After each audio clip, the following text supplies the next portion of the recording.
Hi, everybody. Welcome to Ben Thoughts. My name is Benny Kurian, Personal Growth Coach.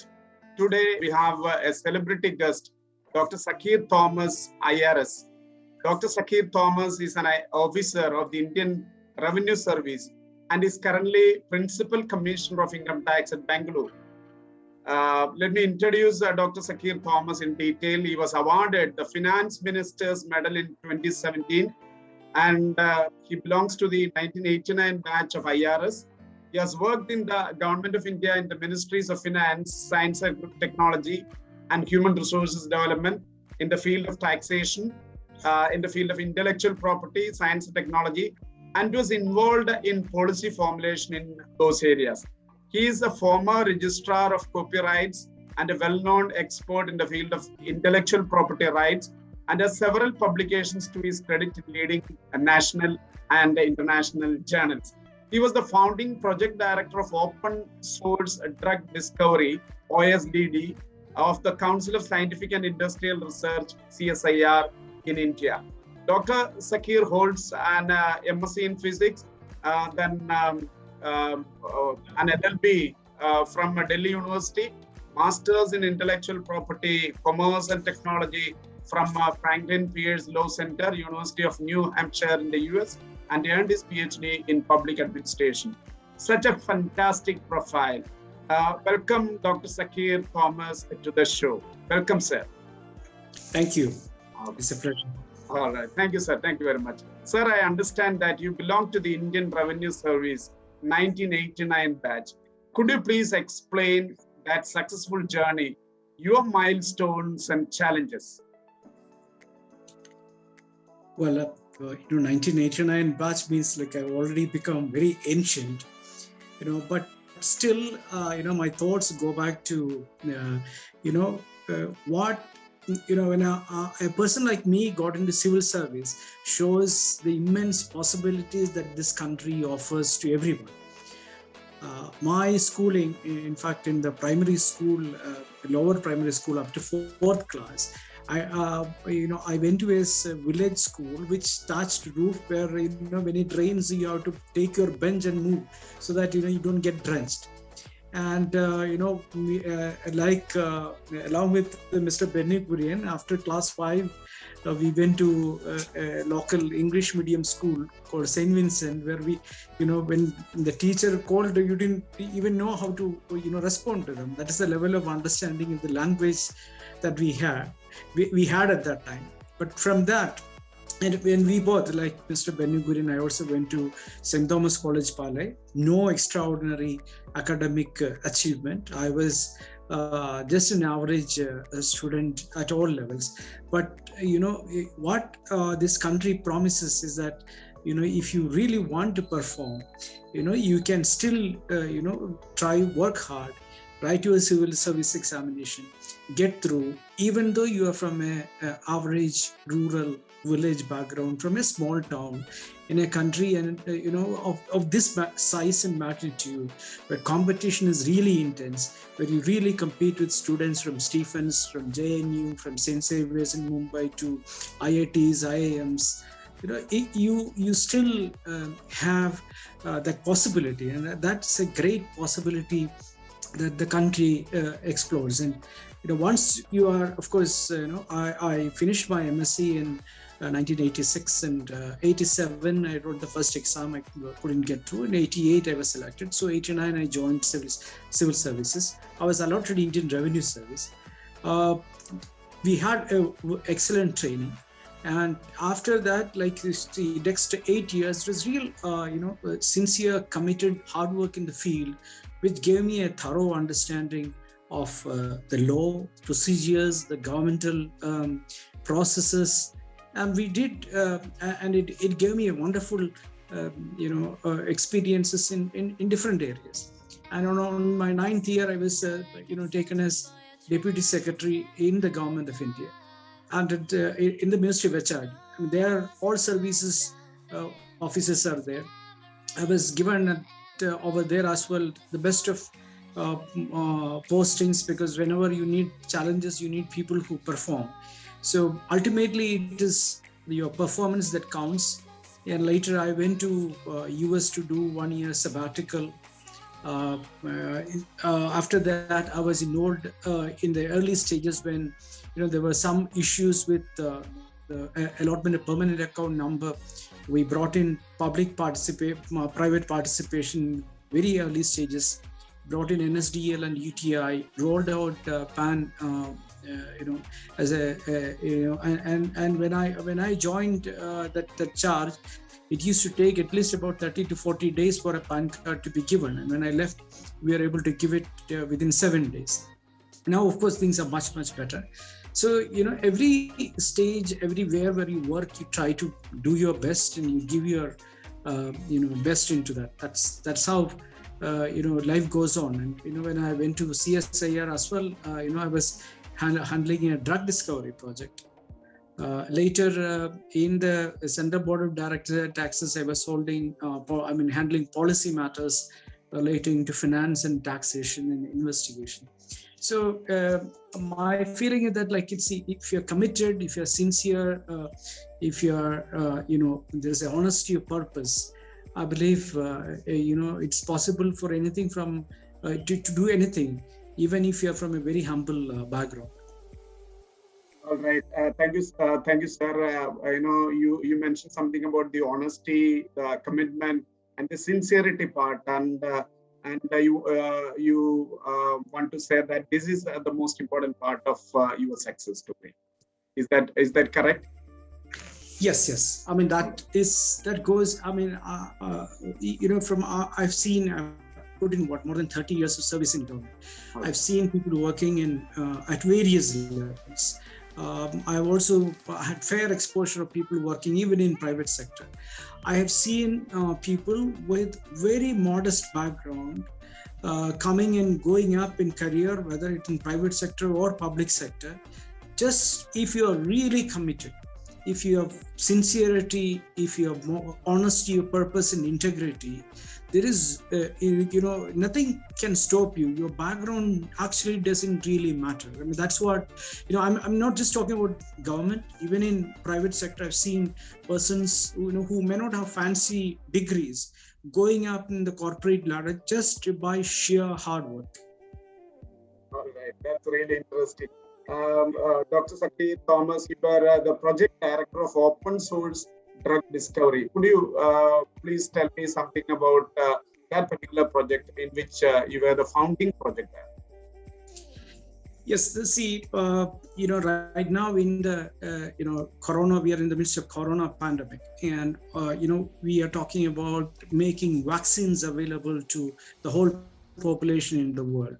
And because if you don't vaccinate the entire population, you are still not safe, right? Because the virus is still there. So what is the issue we are facing? We are facing that the companies are not sharing their intellectual property. So there is a limited production, which is not actually serving the market. And, we are facing that across the world. And now there is a movement in WTO to waive the patent rights. What the open source drug discovery, which we started in sometime in 2008, was in the context of diseases without market. Like, for example, tuberculosis, malaria, these are all diseases that affect the tropics. And the global market of that disease itself is only about 200-300 million, where the drug discovery cost itself runs into billions. So big companies, multinational companies who are involved in the drug discovery process, they are not interested in investing money in the diseases of the poor. So what we are trying to do is to bring in scientific institutions together, private sector also into the fold, and try to come out with new drugs and new drug discovery mechanisms for neglected diseases. And this was led by Council of Scientific and Industrial Research, and had significant progress. And even now, a large number of work is happening in those areas. Oh, that's really interesting. Very good. And we can definitely feel proud that you were the founding project director of that great initiative in our country. Dr. Zakkir, you were acting in a number of very senior leadership positions in various departments of Government of India. what are your leadership experience and lessons? Would you please like to share your wisdom on that particular area, please? Well, when you talk of government, bureaucracy, particularly, in a classical sense, you talk of Weberian bureaucracy, which functions in a hierarchical manner. So, in a hierarchical system, the orders are given, and the subordinates are supposed to accept that order. To that extent, it is easy, or it is tempting to conclude you really do not need leadership skills in government. You just need your position is all that matters. But my experience is just the opposite. Your position matters only in set routine administrative matters. Right, you are approving somebody's leave, or doing some routine works like that. You are making some grants or allowances like that, where your positions might matter. But when you are trying to implement change, that is when your position doesn't matter. That is where your leadership skills come into place. You can implement change only if you are able to bring in some kind of a persuasive leadership. It's not just persuading your seniors. In government, you deal with about 2-3 levels of people. One, of course, you deal with political executive, who are outside your realm of expertise, who brings in enormous amount of common sense and wisdom to the table. And I always found it very encouraging and interesting to interact with political executive on policy formulation, because it gives you enormous insights. Then you deal with your seniors, who have got large administrative experience. Then you deal with your subordinates. And at each level, you need to have your own skills of persuasion. And at each level, this plays in a very different way. And if you don't take your subordinates into confidence, if you are unable to persuade your subordinate to understand and agree with the kind of proposal that you are putting forward, then it's almost a non-starter. Whatever you do, you may convince your people above, things won't really work. It's not just that you've got some convince your subordinates. You also have to convince your seniors, who have got probably much more administrative experience, much more advanced in age, and probably a little more rigid in their attitude for various reasons. So you will have to explain to them in a way they understand things and the benefits, etc. And when you deal with the political executive, you need to tell them what exactly, it's not just jargons, a lot of English, lots of presentation. They are actually really interested in, what is it that the public is going to get at the end of it. Right. So, because when you get into details, you can actually lose sight of the, forest for the wood. So, for wood for the forest, whatever way you put it, you cannot get, lost in details. You will have to keep the big picture in mind, where you are going. Sometimes you will have to, when you deal with particularly much more complex policy making mechanisms, you interact with different departments, different ministries, you have to do give and take. Yet whatever, when you do into complex discussions, it will involve negotiations. You have to keep your broad picture in mind. You always have to remember, it's just your persuasive skills in the leadership that actually takes you forward.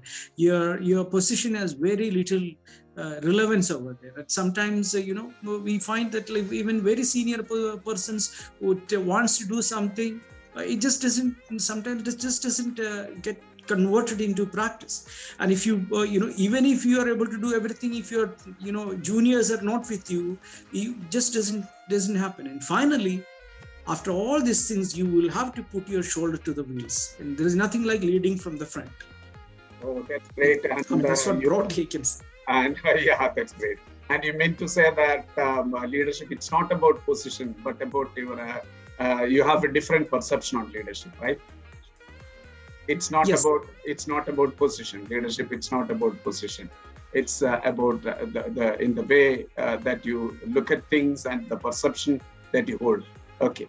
Now at present, Dr. Zakkir Thomas, you are working as the Principal Commissioner of Income Tax in Bangalore.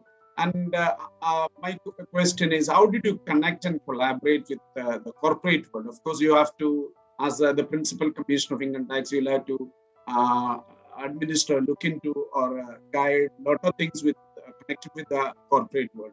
How will you connect and collaborate with the corporate world, and how your leadership style helps you in solving the issues?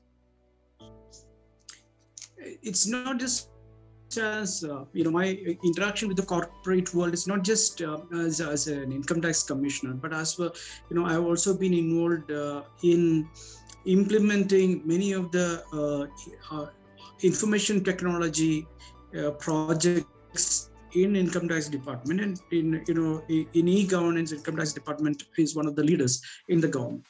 So in many of the e-governance projects, I have interacted with most of the big corporate entities who are in this field. The names, most of which the big names everybody knows, and I found that like it's not, there again you need to have a very different style of interaction if you really have to get your work done. In government, we tend to see people sitting on the other side of the table, as that people's coming to seek some favors, or always people at the receiving end. No, when you interact with corporate world, if you really have to get work done, you need to treat them as your equal, give them respect, and gain their respect. They will go to whatever extent if you are able to gain their respect. And that's only through your interaction and through your work. So that this is where I find I keep advising my people, my colleagues and my friends and my juniors, that this is something which we need to be very careful about. In the mechanism, the mode of governance have changed substantially. We are now taking private sector as a partner in a large number of initiatives. In all these, we in the government, we will have to shed our the governmental court or whatever we have, and then interact with them in a very different way, where we are interacting with a partner who is executing your work. And when it comes to the tax department, we taxpayer service is a major thing, and it is we regularly meet up with our top corporate taxpayers. We interact with them. There can be differences in opinion, and any two intelligent persons on the same issue can differ. But that that we have different views and different opinions are something which we can agree to understand each other. Right, and those perceptions, there are always mechanisms. If there are differences, there are always mechanisms to sort out those differences. Established processes and procedures are there, but we still have to retain each other's confidence, retain each other's respect, and because we have to remember that they are the ones who are actually contributing to the nation building by paying taxes, and they are the backbone of this nation's prosperity. Their contribution leads to growth, and ultimately, for the benefit of this nation. And as much they are nation builders as anybody else. So unless you have that approach and attitude, I think we will not succeed in government. Dr. Zakkir, thank you very much for your views on the corporate sector, accepting their contribution and giving respect. That's a way, that was your style. I understand that's your style. Coming back to the career of civil service, what a lot of people they have great aspirations on that particular career.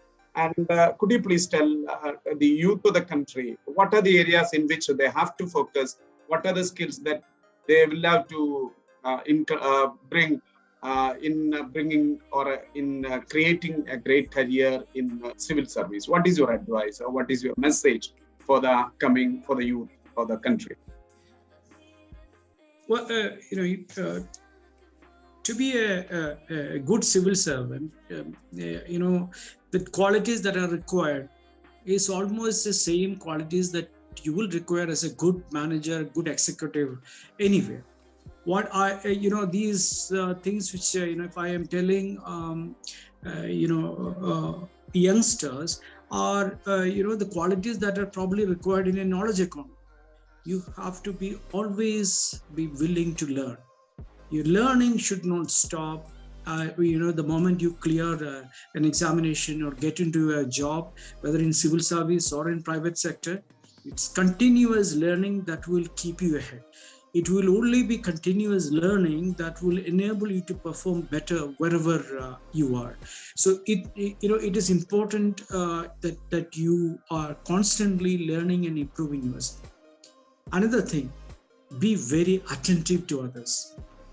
There will be lots of lessons that comes to your way every day, and even from a small, the person who probably will be serving tea will be teaching you a large number of lessons if you're willing, if you're attentive, if you're open to learning.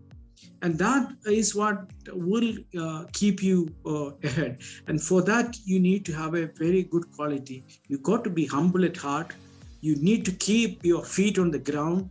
You have to remember that, look, if you are in this position, there are many people probably who are smarter than you, who are just sitting around and doing nothing. I mean, that is, I can very well say in that Task Group school where I went, the primary school, there are much more smarter people than me who probably would have done much, much better than me, who by the sheer coincidence of their social background couldn't complete their education. Right. So, let us not, I have a great faith in the people of this country. The common sense of the people of this country is enormous. And what learnings which you come across on a day-to-day life by interacting with common men is phenomenal. So you have to be open, attentive, willingness to learn, willingness to do hard work. And, as I said in the beginning, sincerity and a commitment and honesty of purpose, whichever field you are, I think that you will go ahead with that. Oh, that's really great. Your message to the youth of the country, lifelong learner, then attentive, then being humble, then realize that you belong from where you come from. Always you should remember your roots or think about your roots, from where you come from. All those messages are really wonderful. Thank you so much. And it's really a great time. Nice talking to you, Dr. Zakkir Thomas. Great, down-to-earth person. Thank you very much for your wisdom, for your gracious presence over this platform, Ben Talks. Thank you so much for attending this program. Thank you. It's been a pleasure. Oh, thank you.